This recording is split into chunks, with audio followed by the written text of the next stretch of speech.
What do I need to start crocheting? To start crocheting, you'll need a few basic materials and tools. 1. Crochet hook. Size. Crochet hooks come in various sizes, typically measured in millimeters or designated by letters. Hook sizes range from very small, used for lace or fine thread, to large, used for bulky yarn.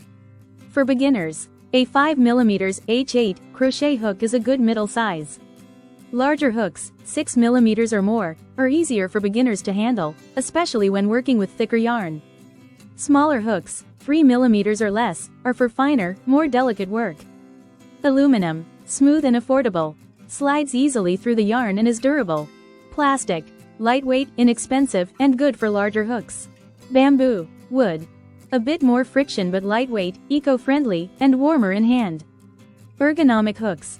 Some hooks have padded handles for extra comfort, especially useful for longer projects. 2. Yarn. Worsted weight, size 4, ideal for beginners because it's not too thick or too thin, making it easy to see stitches. Bulky yarn, size 5, also good for beginners, especially for quick projects, as it works up faster and is easier to handle.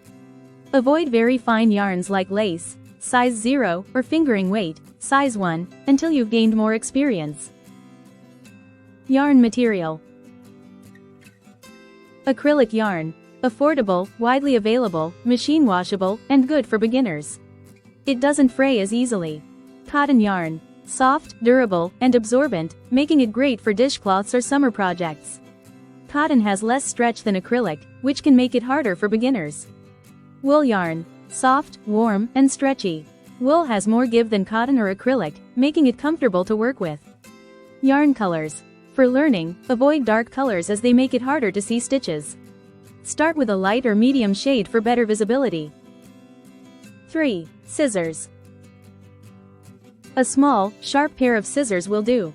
They should be sharp enough to cut yarn cleanly and quickly. You can also use yarn snips, which are specifically designed for cutting thread and yarn. 4. Tapestry needle, yarn needle. This needle is used to weave in the loose ends of your yarn after completing a project. It has a blunt tip to prevent snagging and a large eye to accommodate thicker yarn.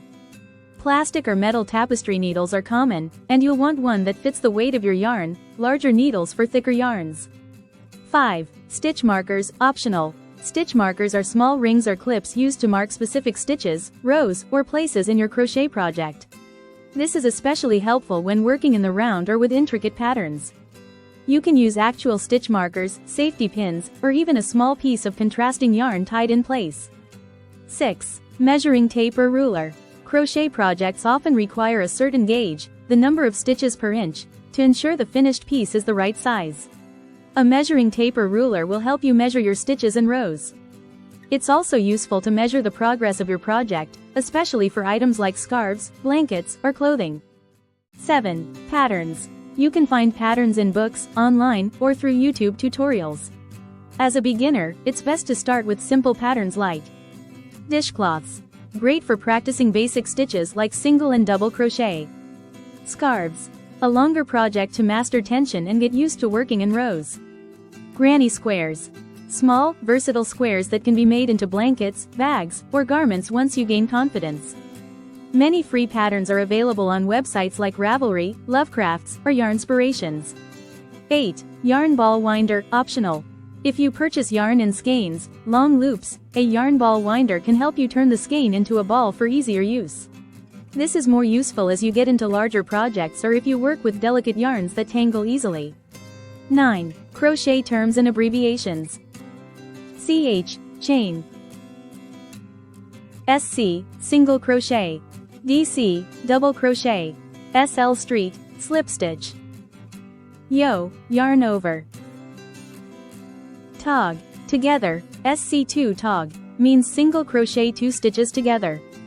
10. Gauge swatch, optional but recommended. Before starting a larger project, it's a good idea to create a small sample, gauge swatch, to check your tension and make sure your finished project will be the correct size. The pattern will tell you how many stitches and rows per inch to aim for, depending on the hook size and yarn. 11. Practice and patience. Crocheting involves muscle memory, so it takes time to develop the right tension and technique. Start with basic stitches and work up to more complicated projects. Mistakes are part of the learning process, and there are plenty of online videos to help guide you. Recommended first projects for beginners. Dishcloth. Simple square, useful for practice and everyday use. Scarf. Long, repetitive rows help build skill. Granny square blanket.